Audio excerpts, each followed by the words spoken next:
So now we're going to do some questions building upon what we have both brought here today, and particularly the speech that we just heard. The questions I'm about to ask are remarkably on message, which is great. So I'll begin with the first one. The European Union as a political project has been a tremendous success.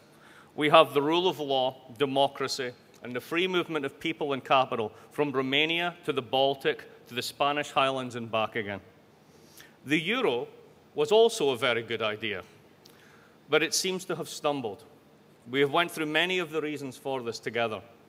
When you were Chancellor, did you or any of your advisors see any of this coming?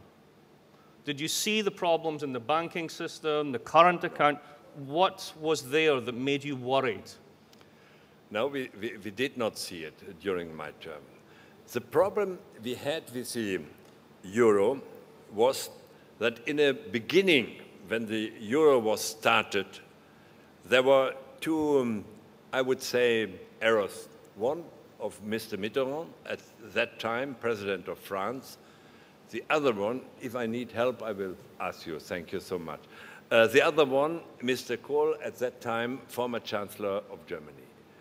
Mitterrand thought that he could,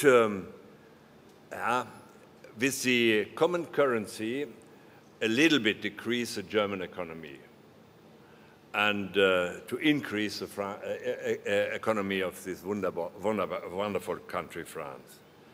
But it couldn't work.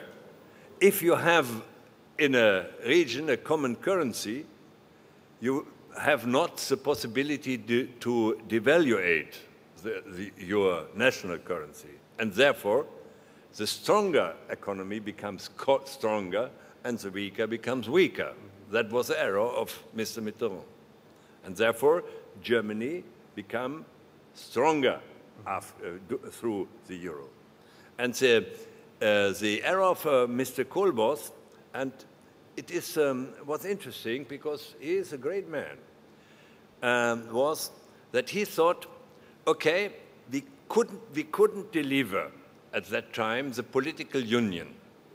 And because of that, we started not with a political union and taking the common currency as the last step of the political union, because there's no possibility because of the British people, of course, they don't want it, because we can do it now, the political union, but we can make the common currency. And the common currency will force the leaders of the European Union to deliver the political union.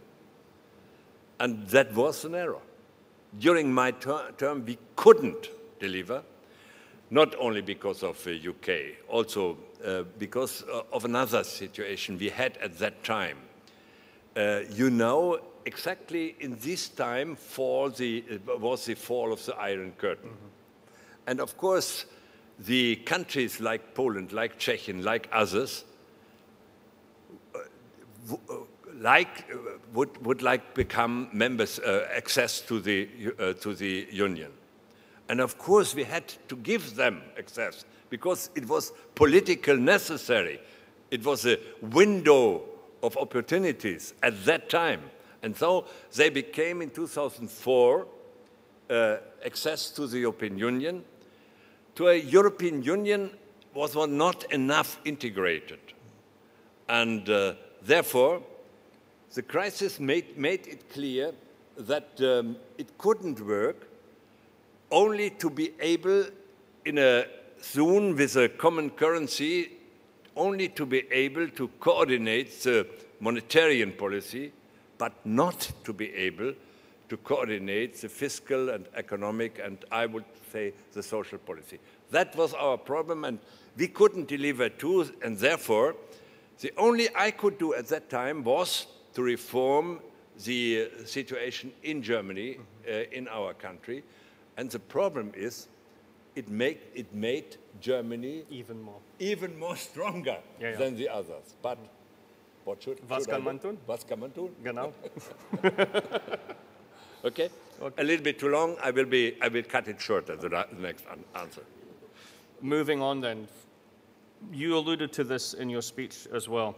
The southern states of the Eurozone, Portugal and Greece and Spain and so on, have been criticized a great deal for being profligate, for spending too much money. But you can't really have over-borrowing unless you have over-lending. So to what extent would you say that the northern countries, in particular their financial institutions, might have something to do with all of this? I totally agree with you, of course. You're totally right. And therefore, I am convinced that it is fair that now Germany finance some European southern countries in Europe and be helpful for them. But the problem is, of course, we have a lot of success in our economy from the euro, no question. We discussed it. And therefore, it is fair that we give something back to the countries, like Greece, like the other one. But the condition must be that these countries make those reforms we did in 2003, because they have to become more competitive than they are now. And therefore, it is not acceptable for the German taxpayers that they pay. I don't speak about Greece. That is not a real problem. As I think the president said, Greece, or you said, Greece counts for 2% of the GDP of Europe. You can easily finance Greece. That's not a problem. But Spain is a little bit bigger problem, and Italy especially. So you can't accept and you can't convince the German taxpayers what is necessary that they have to pay, except those countries to something to strengthen the competitiveness in the future. And that is a discussion we now have, I think, but it's necessary. You mentioned earlier the political necessity to bring countries in to Europe, if not the Eurozone, but into Europe. Now, we all knew that Greece hadn't run a budget surplus in 50 years. And their 10-year bond was 22% for a reason. Why was it politically necessary to let the Greeks in at that time? And he is really a nice man. It was during my term in office. He didn't say. Okay, I did not expect this from a Scottish man. Thank you so much. Let's just say I'm holding a large portfolio of Greek debt. Thank you so much. Now, indeed, from now, it have been made, it may be a mistake, no question, of course. May have been a mistake, no question. But at that time, we got the information from the Commission and their institution, and they told us everything is okay in Greece. They can fulfill the criteria of Maastricht. You know the criteria. By the way, when the euro started, Belgium and Italy did not fulfill the criteria of Maastricht. But, and that is politically interesting, why accepted at that time Mitterrand and Kohl that, Belgium and Italy got access to the European Union, to the Eurozone? It was quite clear. Both countries are founder of the European Union, the first 6, and of course you can't tell them you are a founder of the European institutions, and of course, but unfortunately we can't give you access to the Eurozone. And now it's interesting, Greece. First, the Commission told us everything is okay. Nearly everything is okay. And then, yeah, but Greece is a little bit the cradle of the ideas of Europe, of the ideas of democracy, of the ideas bringing the country together, of the background of Europe. And to tell them, Unfortunately, I would like to prove if the informations of the commissions are really right. It was impossible for me at that time. I have to say, I followed the informations, and we are under us. He is now media, and I said, okay, my friend, you are a good man and a good European, and so I will believe in the information of the Commission. Maybe from now it was a mistake, no question, but such is politics sometimes. Understood. At the current moment, the leader of Europe seems to be whoever happens to head the European Central Bank. When you were Chancellor, there was Tony Blair. There were other leaders around. When the EU really took its second wind, there was Kohl and Mitterrand, as you have said. There seems to have been not just a failure of leadership, a lack of leaders to take on those jobs. And instead, the European Central Bank is being asked to solve all the problems. What is going on? I have a problem to say that in the past everything was better than now. Of course, it's not so bad to hear it, but it's not really true.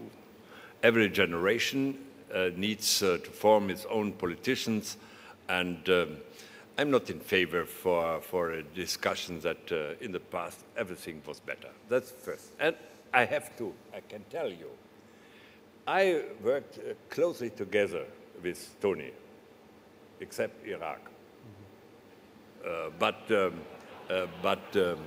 it's another issue.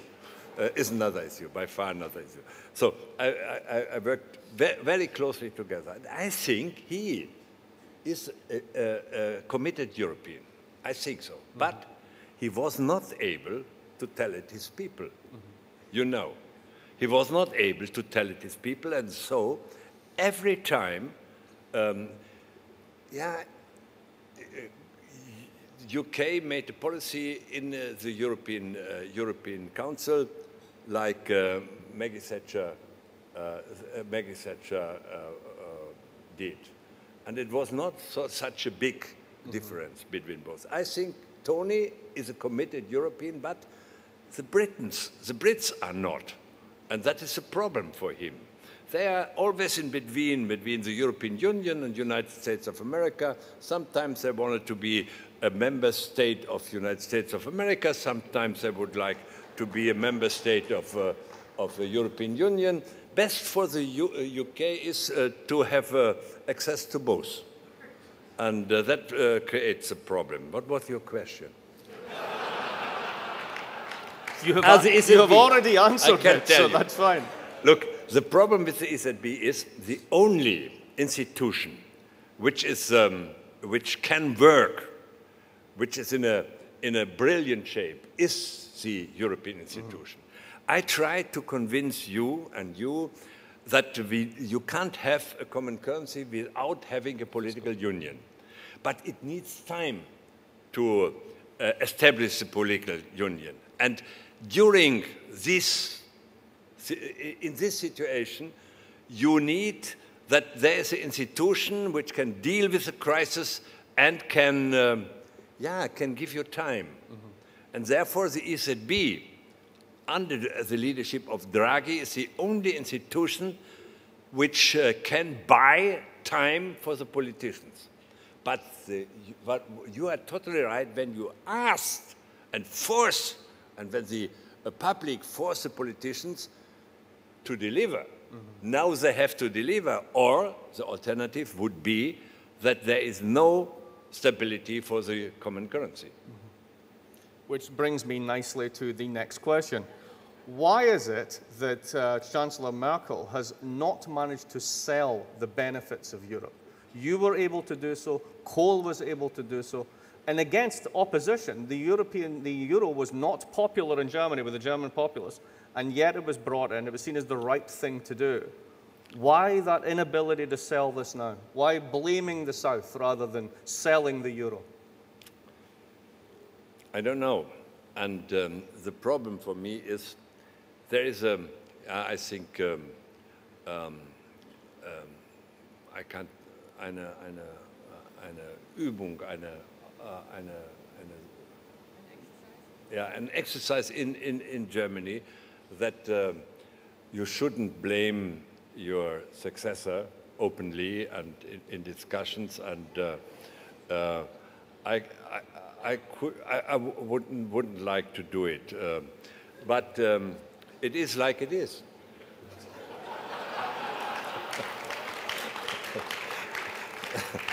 And it could be better, yeah. It could be better. Fair enough.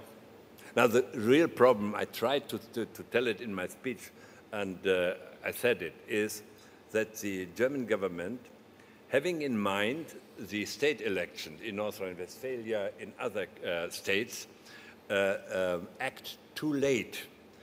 And now I will tell you what is the real reason for the activities of the EZB.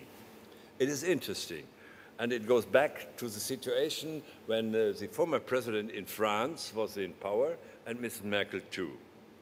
And they had a big discussion about the policy of the EZB. And the German position was not to buy bonds from states, clearly. The France position was, of course, to buy. So, and now, what should they do? They must have a common opinion. And the French president said, okay, the EZB is independent, and I will support the independency if they are doing my policy. Mrs. Merkel, who knew that situation in the bank, in the governance, among the governors, was not a situation like in Germany, she said, look, I'm against buying bonds from the states, but the independency of the EZB is more important than my opinion about bonds. So both could agree in independency of EZB, and France got what France wanted to have. That sometimes is also policy. It's not leadership, but policy. It happens nonetheless. Exactly. So make this the last question. Your political successors often emphasize their unshakable commitment to the euro. The euro must be maintained. Yeah. Is this the right strategy? Can we imagine a Europe without the euro that isn't disastrous? Must we have this one singular commitment? That is a real serious question. And I would say that, of course, Europe would not be destroyed if the euro, the common currency, failed. Europe still will exist, but the question is under which conditions. Of course, euro still will exist, but you have a situation in the world in which you will see a reshaped United States of America, however will win the next election.